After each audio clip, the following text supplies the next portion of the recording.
బీసీల చరిత్ర, మా వీరనారి చరిత్ర చాలామందికి తెలియదు. కాబట్టి రాబోయే తరానికి తెలవాలి. రాబోయే తరానికి మనం కష్టాలు ఎత్తే ఎట్లా కొట్లాడాలో అని తెలియడానికే ఈ సభ ఏర్పాటు చేయడం జరిగింది. దాంట్లో అందరూ మా అక్కలే ముందుండాలని. ఎందుకంటే మేము చాలా పార్టీల మీటింగ్లో పెట్టినాం, మా అక్కలకు సైడ్కి ఒక ఛాన్స్ ఇస్తారు. కానీ ఈసారి చెప్పినాం మేము ఉండేది 100% మీకే తల్లి అని. ఇప్పుడే కాదు, ఇందాక అక్కనది 50% అన్నారు కదా, 100% 50% ఇస్తాం. కానీ మా సభలో కూడా సగం మీరు రావాలి, అది కూడా మీకు ఒప్పుకోవాలి. మీ మీటింగ్లు పెట్టుకుంటే సగం మంది మీరు రారు, వచ్చేరే 10 మంది వస్తారు. వచ్చిన దగ్గర 10 మంది ఇడికి పోతే కింద ఎవరు ఉంటారు, గది గుర్తుపెట్టుకొని. అది ఫస్ట్ గ్యారంటీ. చైతన్యం ఇలా తీసుకురావాలి. ఇవాళ పిల్లల గురించి mathematics, physics, chemistry, botany, zoology చెప్తాను. అస్సలు మన చరిత్ర మనం చెప్పుకోవట్లేదు. బీసీలలో ఇవాళ చాకలేలంతో పాటు దొడ్డి కొమరన్ ఉన్నాడు, సర్దార్ పాపన్ ఉన్నాడు, కొమరం భీమ్ ఉన్నాడు. వాళ్ళ చరిత్ర ఎంతమందికి మన విద్యార్థులకు చెప్తున్నాం. ఇవాళ ఇక్కడ ఇందాక పాప వచ్చి 9th క్లాస్లో చాకలేలమ్మ గురించి పాడింది. అది చదువుతాం, మర్చిపోతాం. ఇవాళ మన చరిత్ర మన గుండెల్లో పెట్టుకున్నప్పుడే తల్లి ఆ రోజు భూమి కోసం, భుక్తి కోసం, వెట్టి చాకరి కోసం చాకలేలమ్మ పోరాడింది. ఇవాళ మీరు దేనికి పోరాడతారో చెప్పండి. ఇవాళ మీ ఉద్యోగాల గురించి పోరాడాలి. పోరాడతారా లేరా? ఉద్యోగాల గురించి. రెండోది, ఈడబ్ల్యూఎస్ పేరు మీద మనకు దక్కవలసిన సీట్లు, జాబులు పోతున్న దాని గురించి పోరాడాలి. పోరాడదామా? చాకలేలమ్మ లేదామా? ఈ సభ ద్వారా ఈడ ఒక 500 మంది చాకలేలమ్మలు తయారయ్యాలని ఎవరు తెలియాలో వాళ్ళకి తెలవాలి. చాలు.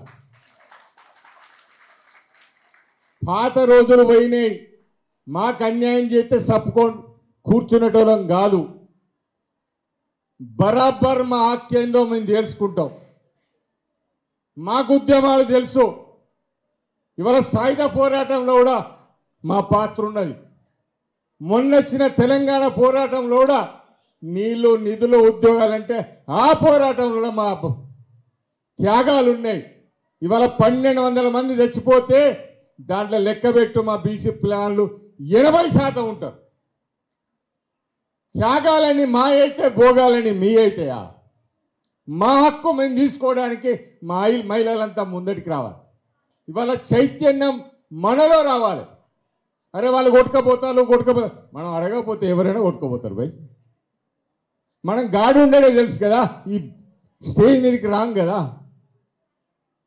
ఈ స్టేజ్ మీదకి వచ్చినప్పుడు మనకి పార్టీలు ఎన్ని అవకాశాలు ఇస్తున్నాయి. ఆ రోజు మనం ఉన్నామా? అడుగుతున్నామా? ఏ పార్టీలైనా మా సగం శాతం మాకు బరాబర్ స్టేజ్ మీద రావాలి. ఫస్ట్ బీసీలకైతే రాని అక్క, దాని తర్వాత మహిళలకు బరాబర్ వస్తే మేమేం తీసుకుపో, మీకు సగం బరాబర్ ఇస్తాం. మాలో వాటా మీకు సగం ఇస్తాం. కానీ అసలుకే రాలే కదా సగం, అలా సగం వస్తలేదు. ఏ మీటింగ్లో పెట్టినా బీసీలకు సగం గురించి పోరాడగలిగితే రాబోయే రోజుల బరాబర్ మనకు రావాల్సిన దక్కు. ఎందుకంటే పాలసీలలో మనం ఉంటలేం.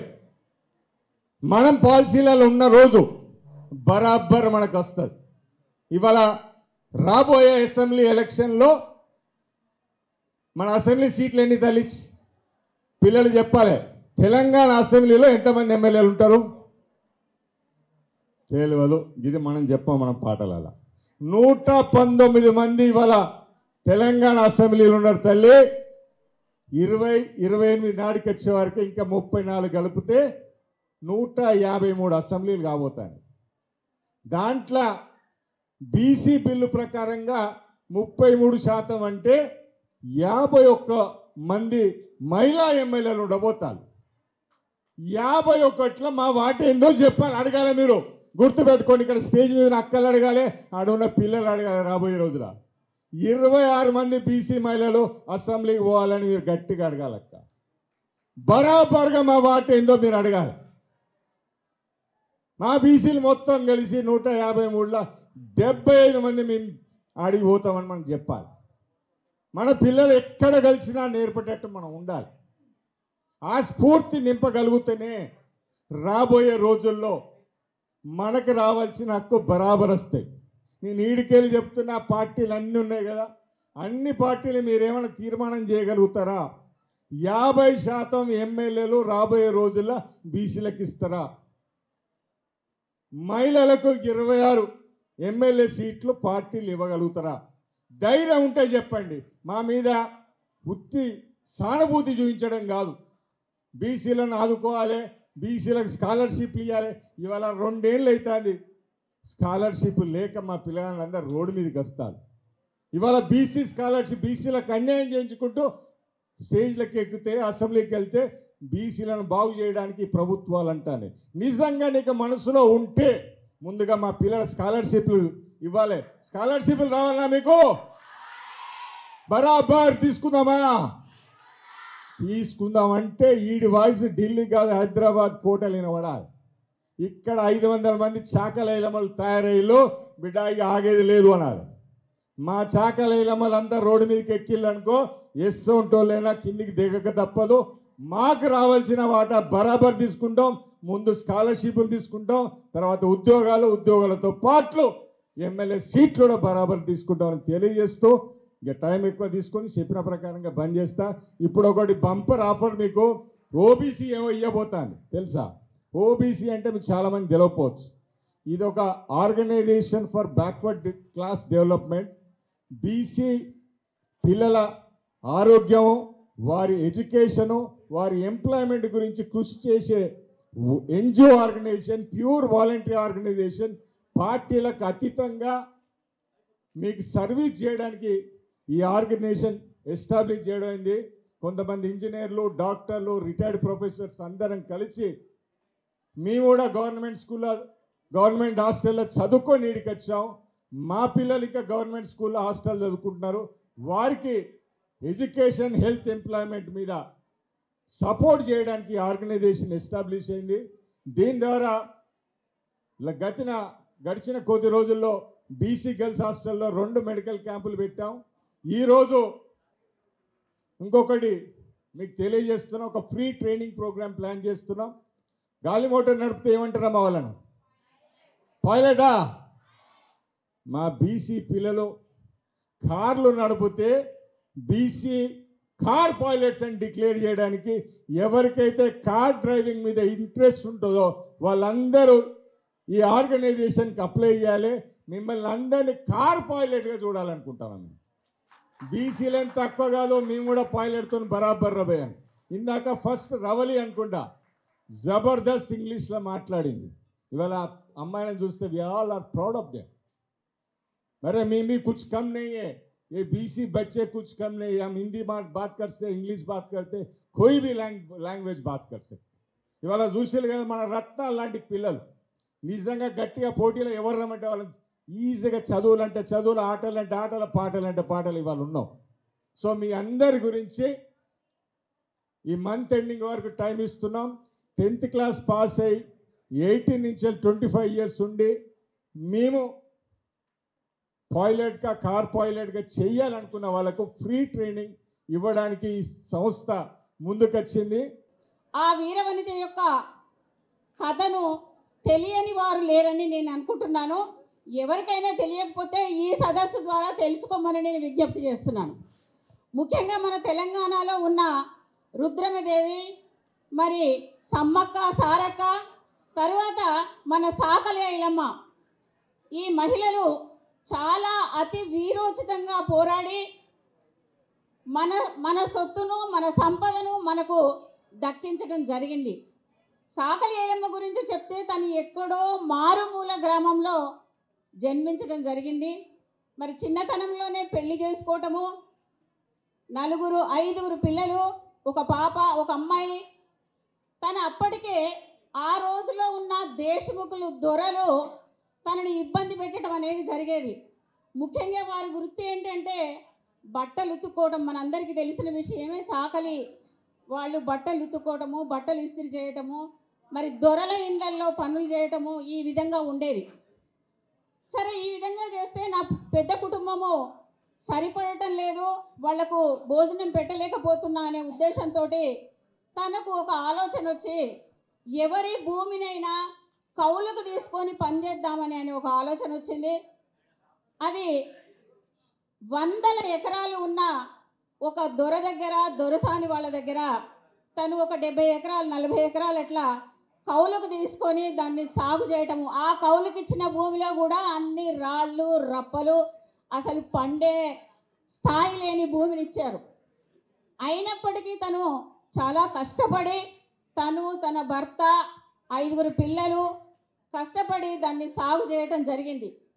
అది ఆ ఇస్నూరు రామచంద్రారెడ్డి గారని అక్కడ ఉండే దేశముఖే, అరే ఇదేందబ్బా ఇంత అట్టడుగు నుండే ఆమె ఈ పొలం చేయటం ఏంది, కౌలుకు తీసుకోవటం ఏంది అని ఇక ఆయనకు లోపల మెదడులో కొన్ని పురుగులు మెసిలినాయి. మెసిలి అప్పుడు ఏం చేసిండు, ఈమెకు ఎందుకు ఈ కౌలు అనేసి అక్కడున్న పటువారి ఓ శేషగిరిరావు అని ఆయనను ఎగదోయటం మొదలుపెట్టాడు. సరే అతను ఏం చేసిండు, పటువారి అన్నప్పుడు ఆ రోజులలో అన్ని పటువార్లు దేశముఖుల చేతులలో ఉండేవన్నీ. అయినప్పటికీ తను ధైర్యంగా పనిచేస్తూ ఉండేది.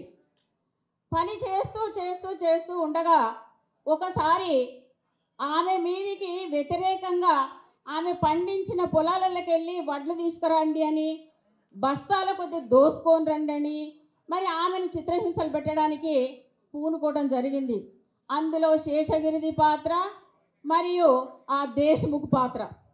ఈ విధంగా ఉన్నప్పుడు ఆ వడ్లు తీసుకురావడానికి ఇంటికి వచ్చినప్పుడు, అరే నేను దున్నుకున్న నా పొలము నా కష్టార్జితము నేను వానికేమనుకో ఎందుకు ఇవ్వాలని ఆ రోజుల్లోనే ఆమె అతి ధైర్యంగా మాట్లాడిన మహావీర వనిత. కాబట్టే మనకు తను ఒక ఐకాన్గా ఏర్పడింది. చాకలైలమ్మ 100 సంవత్సరాల క్రితమైనప్పటికీ ఇప్పటికీ తనను మనము స్మరించుకుంటున్నామంటే తన లోపలున్న వీరత్వము, చైతన్యము, పట్టుదల మరియు ఎదిరించే స్థైర్యము, ధైర్యము.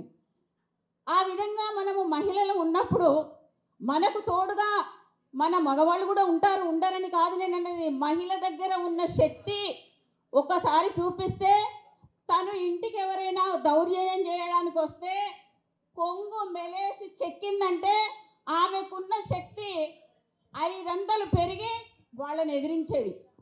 సో ఆ విధంగా పోరాడిన మహావీర వనిత మన చాకలి ఐలమ్మ. అదే కాకుండా ఇంకా 2 విషయాలు చెప్పి నేను ముగిస్తాను. మరి తను ఎప్పుడైనా కానీ ఎట్లా పోరాడాలి అని తన పక్కనున్న వాళ్ళందరినీ సమకూర్చుకొని, అక్క రండి మీకు అన్యాయం అవుతుంది మీకు అన్యాయం అవుతుందని ఒక 20 మందిని 60 మందిని 30 మందిని ఇట్లా తయారు చేసింది. ఆ రోజులలో భూమి కోసం భుక్తి కోసం పోరాటం చేస్తూ అందులో భాగంగా ఎవరు ఎదురొచ్చినా వాళ్ళను ఫుట్బాల్ ఆడినట్టు ఆడింది. ఇప్పుడు మన పేరులో ఫుట్బాల్, అప్పుడు అట్లా కాకుండా తన వీరత్వంతో అసలు ఏ విధంగా పోరాడిందంటే అక్కడ చూడండి, రోకలి బండతో కొడితే తలకాయలు దెబ్బకు పగిలిపోతాయి. అంతేకాకుండా కారం చల్లటం ఈ విధంగా చేసింది. ఆ రోజులలో కారం ఉండే, ఇప్పుడు అన్ని స్ప్రేలు వచ్చినాయి చల్లుతున్నారు. పిల్లలు కాలేజీలకు పోతుంటే ఎవరైనా ఏమన్నా అంటే మీరు చల్లుకోవచ్చు అని చెప్తున్నారు, చల్లొచ్చు కూడా. కాబట్టి ఆ వీరత్వాన్ని మీ లోపల పెంచుకోండి. మీ లోపల ఎవరైనా మాట్లాడే వాళ్ళు ఉంటే రండి, మాట్లాడండి చాకలైలమ్మ గురించి. మాకు కూడా ధైర్యం లేకపోవచ్చు కొంత, మీరు మా లోపల ధైర్యాన్ని పెంచండి, మీరు పెంచుకోండి. ఆ విధంగా మీరు పనిచేస్తారని నేను ఆలోచిస్తూ నాకు ఈ అవకాశం ఇచ్చినందుకు కృతజ్ఞతలు తెలియజేస్తున్నాను. Thank you. తెలుగులో ఫాస్టెస్ట్ న్యూస్ ఇప్పుడు కొత్త అవతారంలో 5 సెకండ్లోనే పూర్తి వార్తా సమాచారం మీ చేతిలో. సోషల్ మీడియా ట్రెండ్స్ మీ కళ్ళ ముందుకే live TV and voice search ఆప్షన్స్తో ఇప్పుడే డౌన్లోడ్ చేయండి. యాప్ లింక్ డిస్క్రిప్షన్లో ఉంది.